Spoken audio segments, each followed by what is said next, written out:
Baik, bismillahirrahmanirrahim. Assalamualaikum warahmatullahi wabarakatuh. Waalaikumsalam Waalaikumsalam warahmatullahi warahmatullahi wabarakatuh. Kami dari kelompok 1 ingin menyampaikan materi kami. Materi pertama dibawakan oleh Zulfiani. Saya persilahkan.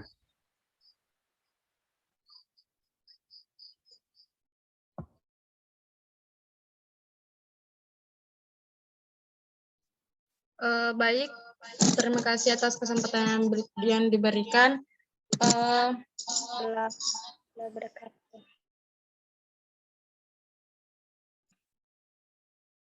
Materi yang akan saya paparkan yaitu jalur pendidikan.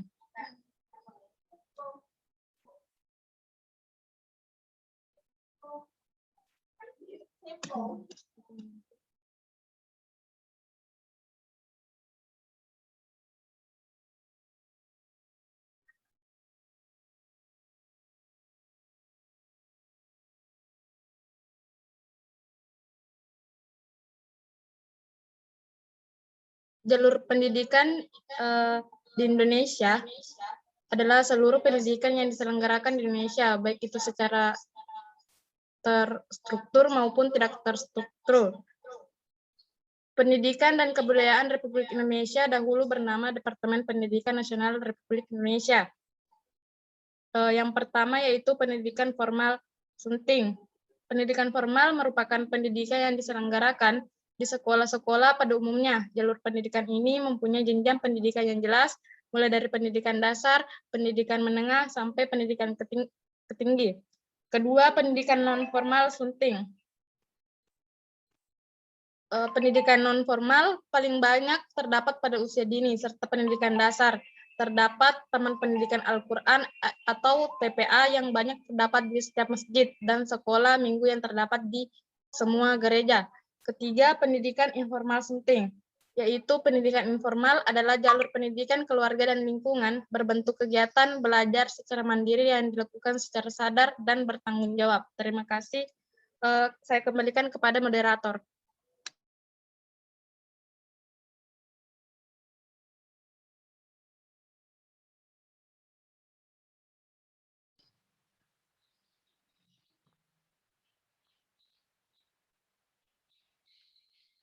Baik, materi kedua akan dibawakan oleh Yarnisa.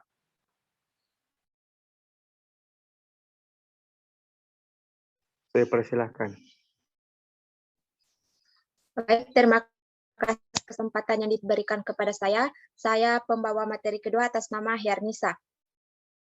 Jenis-jenis pendidikan, ada 3 jenis pendidikan di Indonesia, yaitu pendidikan formal, pendidikan non-formal, dan pendidikan informal. Yang pertama, pendidikan formal.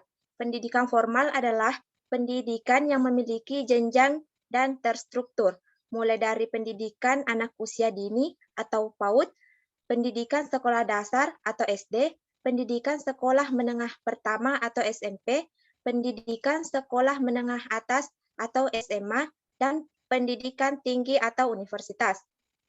Yang kedua, pendidikan non-formal. Pendidikan non-formal adalah pendidikan di luar pendidikan formal yang bisa dilaksanakan secara berjenjang dan terstruktur. Jenis pendidikan ini bisa disertakan dengan hasil program pendidikan formal melalui proses penilaian dari pihak yang berwenang. Yang ketiga, pendidikan informal. Pendidikan informal adalah pendidikan yang berasal dari lingkungan dan keluarga di mana peserta didiknya dapat belajar secara mandiri. Sekian materi dari saya, kembali ke moderator. Baik, terima kasih atas materinya. Saya persilahkan kepada pemateri ketiga yaitu Milawati. Baik, terima kasih atas kesempatan yang diberikan kepada saya. Saya akan membawakan materi bagian ketiga, yaitu jenjang pendidikan.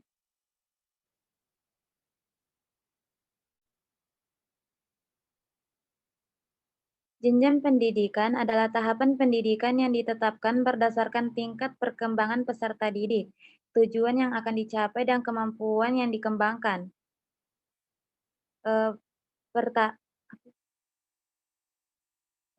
Pendidikan anak usia dini mengacu Undang-Undang Nomor 20 Tahun 2003, Pasal 1, Butir 14 tentang Sistem Pendidikan Nasional. Pendidikan anak usia dini PAUD adalah suatu upaya pembinaan yang ditunjukkan bagi anak sejak lahir sampai dengan usia 6 tahun yang dilakukan melalui pemberian rangsangan pendidikan untuk membantu pertumbuhan dan perkembangan jasmani dan rohani agar anak memiliki kesiapan dalam memasuki pendidikan lebih lanjut.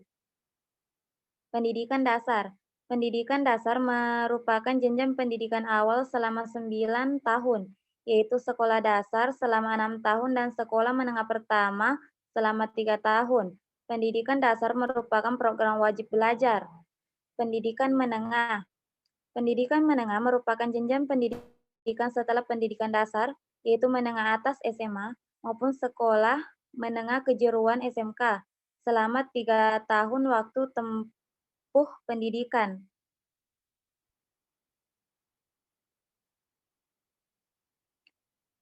Pendidikan tinggi yaitu pendidikan tinggi yaitu jenjang pendidikan setelah pendidikan menengah yang mencakup program pendidikan diploma, sarjana, magister, doktor, dan spesialis.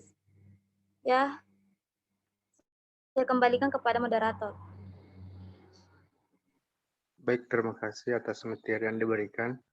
Saya persilahkan kepada moderator 4, yaitu Anila Kusasi Putri.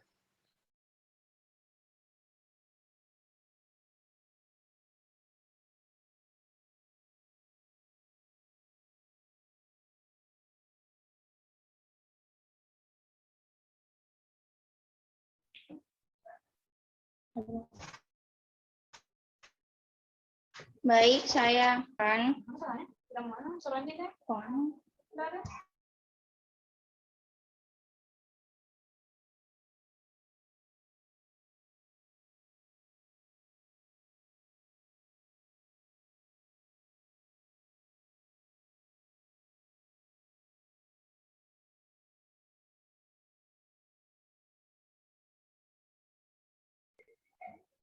saya sebagai pemateri keempat akan membacakan materi Standar Nasional Pendidikan atau SNP. Pertama itu standar kompetensi lulusan, yaitu 1. Pengertian SKL. Menurut Peraturan Pemateri Pendidikan dan Kebudayaan Nomor 20 Tahun 2016, standar kompetensi lulusan atau SKL adalah kriteria mengenai kualifikasi kemampuan lulusan yang mencakup sikap, pengetahuan, dan keterampilan. Itulah mengapa setiap melakukan pembelajaran seorang guru harus mengacu pada standar tersebut. Yang kedua yaitu L. Tujuan yang dimaksud adalah tujuan kompetensi lulusan dari berbagai jenjang. Berdasarkan Peraturan Pemerintah Nomor 19 Tahun 2005 tentang Standar Nasional Pendidikan Pasal 26 Ayat 1 sampai 3 menyatakan standar kompetensi lulusan pada jenjang pendidikan dasar bertujuan untuk melakukan dasar kecerdasan, pengetahuan, kepribadian, akhlak mulia, serta keterampilan untuk hidup mandiri dan mengikuti pendidikan lebih lanjut.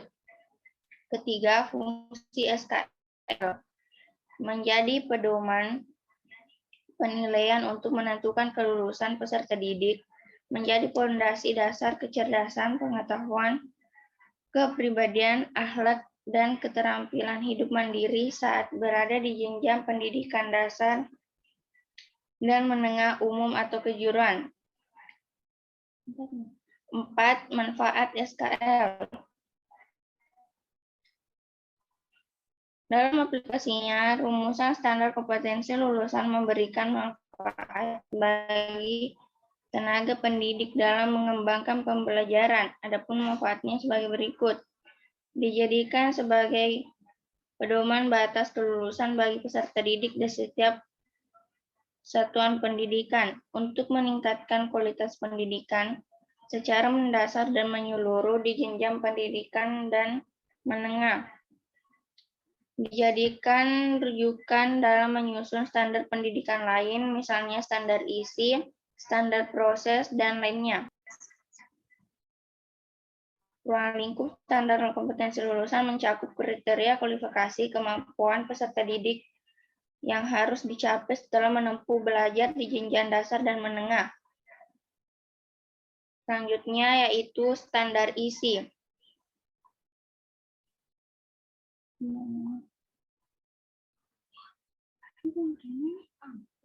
Pengertian standar isi adalah kriteria mencakup ruang lingkup materi yang di tingkat kompetensi yang digunakan untuk mencapai standar kompetensi lulusan telah ditetapkan pada jenjang pendidikan tertentu. Adapun standar kompetensi lulusan yang dirumuskan meliputi sikap, pengetahuan, dan keterampilan. Artinya, setiap materi yang akan diterima oleh peserta didik beserta tingkat kompetensinya sudah dirumuskan ke dalam standar isi setiap mata pelajaran. Kedua, tujuan standar isi. Rumusan standar isi bertujuan untuk meningkatkan kualitas pendidikan melalui pengembangan potensi peserta didik yang sejalan dengan pengembangan ilmu pengetahuan, kemajuan teknologi, seni, dan budaya. Saya harapkan bisa mencapai tujuan pendidikan nasional. 3. Fungsi standar isi. Standar isi berfungsi sebagai acuan guru saat memberikan materi dalam kegiatan pembelajaran. Keempat, manfaat standar isi. Sebagai salah satu bagian dari standar pendidikan nasional, manfaat standar isi adalah memudahkan mengembangkan kurikulum untuk merumuskan kurikulum yang sesuai di tiap jenjang pendidikan. Penyusun standar isi. 1. Tingkat kompetensi. Menunjukkan kompetensi yang harus dilalui tiap jenjang pendidikan. 2. Kompetensi inti.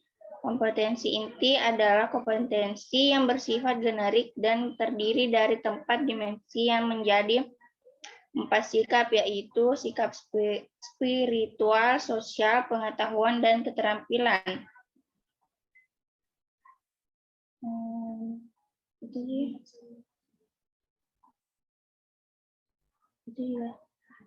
Baik, itulah materi keempat. Saya kembalikan kepada moderator. Baik, itulah hasil pembawaan materi dari kelompok kami. Saya buka pada sesi pertanyaan. Saya persilahkan kepada kelompok 2.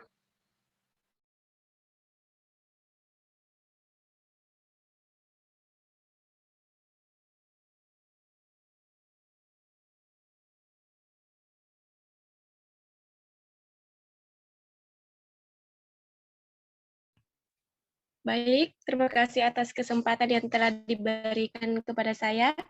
Perkenalkan, nama saya Andi Rizky Aulia, perwakilan dari kelompok 2. Ingin mengajukan pertanyaan kepada kelompok 1, yaitu faktor apa saja yang menentukan perhitungan biaya pendidikan jika dilihat berdasarkan pada pendekatan kecukupan. Sekian, terima kasih. Wassalamualaikum warahmatullahi wabarakatuh. Saya kembalikan ke moderator. Baik, terima kasih atas pertanyaan yang diberikan. Saya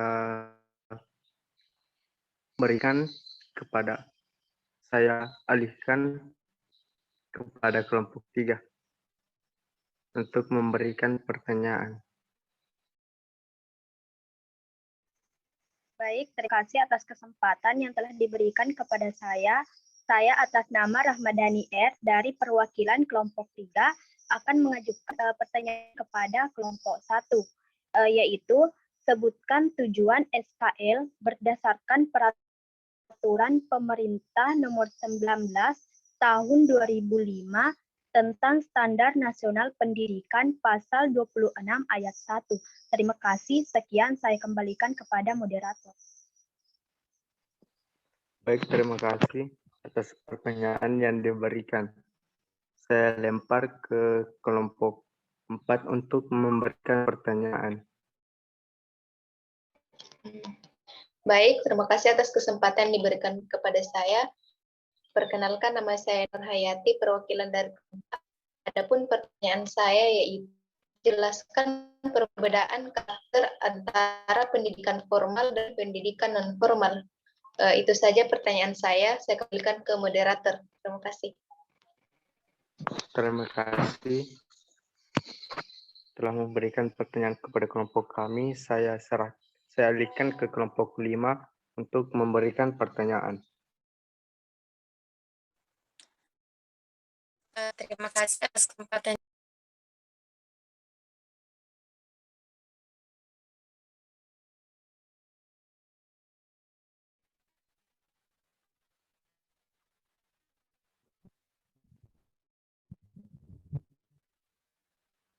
Baik,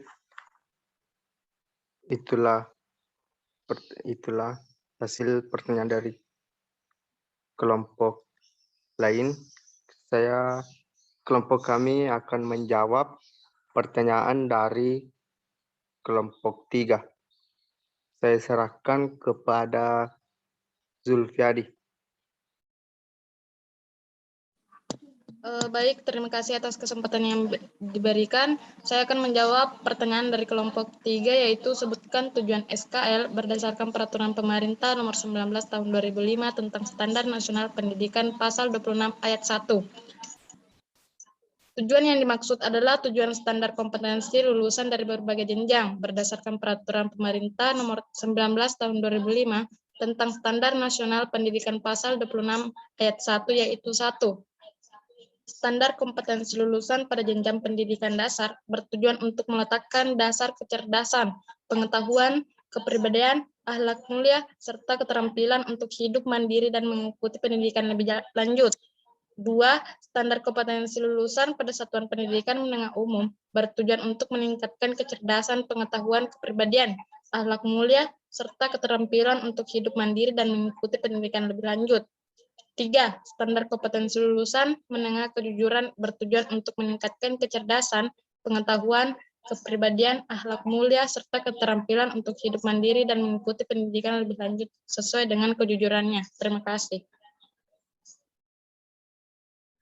Saya alihkan kembali ke moderator. Baik, itulah jawaban dari kelompok kami. Apakah kelompok 3 menerima jawaban tersebut? Baik, atas jawaban yang telah diberikan, saya dari perwakilan kelompok 3 menerima jawaban tersebut. Sekian saya kembalikan kepada moderator. Baik, terima kasih.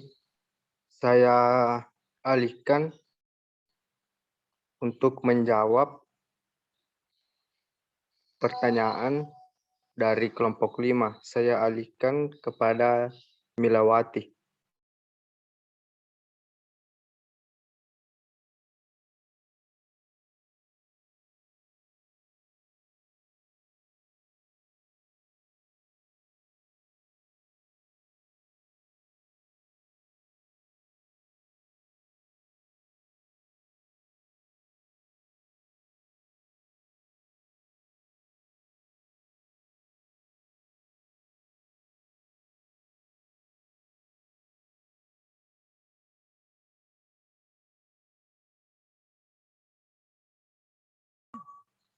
Saya alihkan pertanyaan dari kelompok 5 kepada Milawati.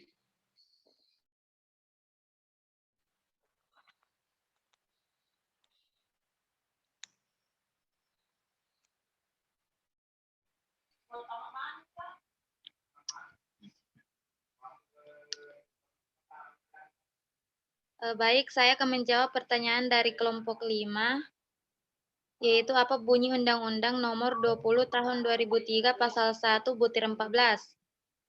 Pendidikan anak usia dini adalah suatu upaya pembinaan yang ditunjukkan kepada anak sejak lahir sampai dengan usia 6 tahun yang dilakukan melalui pemberian rangsangan pendidikan untuk membantu pertumbuhan dan perkembangan jasmani dan rohani agar anak memiliki kesiapan dalam memasuki pendidikan lebih lanjut.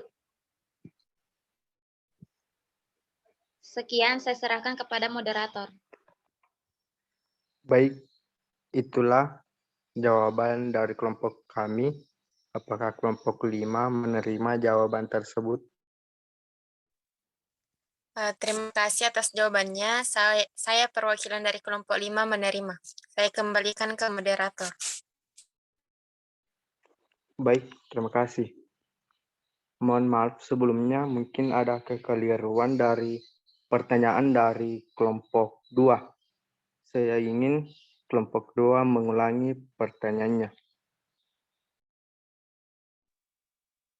Baik, terima kasih atas kesempatan yang telah diberikan kepada saya. Saya ingin mengajukan pertanyaan kepada kelompok 1, yaitu apakah seseorang yang berpendidikan harus sekolah tinggi? Sekian, terima kasih.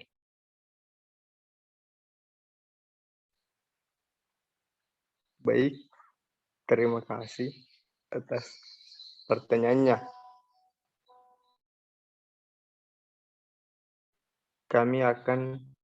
Saya serahkan kepada Hernisa untuk menjawab pertanyaan dari kelompok 2. Saya persilahkan. Baik, saya akan menjawab pertanyaan dari kelompok 2, yaitu apakah seseorang yang berpendidikan harus sekolah tinggi? Tidak, karena orang yang berpendidikan diukur dari kualitas pengetahuan, pengertian, dan pembelajaran semasa muda. Orang berpendidikan pasti memiliki potensi SDM yang baik untuk membangun negeri. Contoh, pembangunan negeri adalah kegiatan membuka usaha. Sekian dan terima kasih, kembali ke moderator. Baik, terima kasih. Apakah kelompok 2 menerima jawaban dari kelompok kami? Baik, terima kasih atas jawaban yang telah diberikan kepada saya sangat setuju.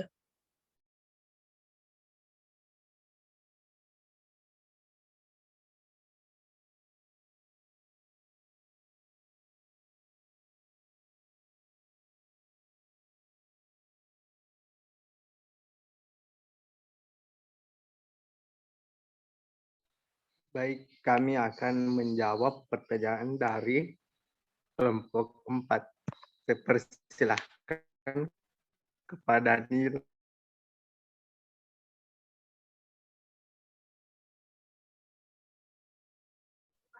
Baik, terima kasih. Adapun beberapa karakteristik pendidikan informal antara lain yaitu 1, dapat diselenggarakan di mana saja khususnya pada lingkungan keluarga. 2, tidak terdapat persyaratan khusus yang harus dilengkapi. 3, peserta didik tidak perlu mengikuti ujian tertentu. Selanjutnya, proses pendidikan dilakukan oleh keluarga dan lingkungan. Tidak terdapat kurikulum tertentu yang harus dijalankan. Yang ke-6, tidak terdapat jenjang dalam proses pendidikannya. Ke-7, proses pendidikan dilakukan secara terus-menerus tanpa mengenal ruang dan waktu. Ke-8, orang tua merupakan guru bagi anak didik. Ke-9, tidak terdapat manajemen yang jelas dalam proses pembelajaran. Dan yang terakhir yaitu tidak perlu adanya kredensial. Pendidikan non-formal yaitu pendidikan di luar dari jalur pendidikan formal yang dapat dilaksanakan secara terstruktur dan berjenjang untuk memenuhi kebutuhan pendidikan peserta didik tertentu untuk mendapatkan informasi, pengetahuan, dan pelatihan serta bimbingan sehingga ilmu yang didapatkan mampu bermanfaat bagi keluarga, masyarakat, dan negara. Terima kasih. Saya alihkan kepada moderator. Mungkin kesalahan jaringan dari Anugerah. Untuk mengefisienkan waktu, apakah Nur Hayati menerima jawaban dari kelompok kami? Terima kasih atas jawaban yang diberikan. Saya terima jawaban dari kelompok 1. Saya kembalikan ke... Oke, saya kembalikan kepada moderator yaitu Anugrah Ahmad Adiaksa.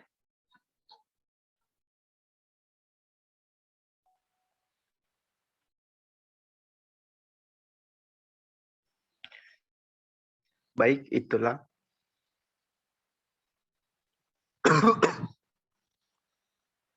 itulah persentase dari kami.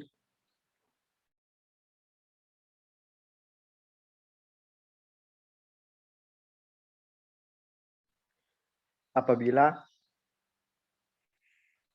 ada kesalahan,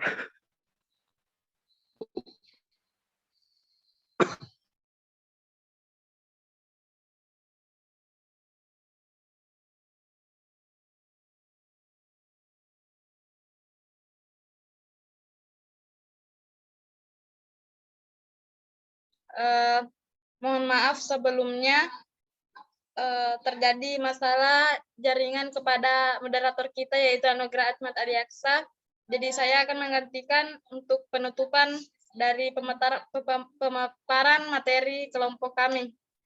Apabila ada kesalahan mohon dimaafkan. Wabillahi taufiq wal hidayat.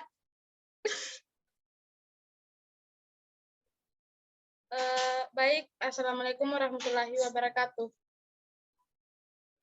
Waalaikumsalam warahmatullahi wabarakatuh.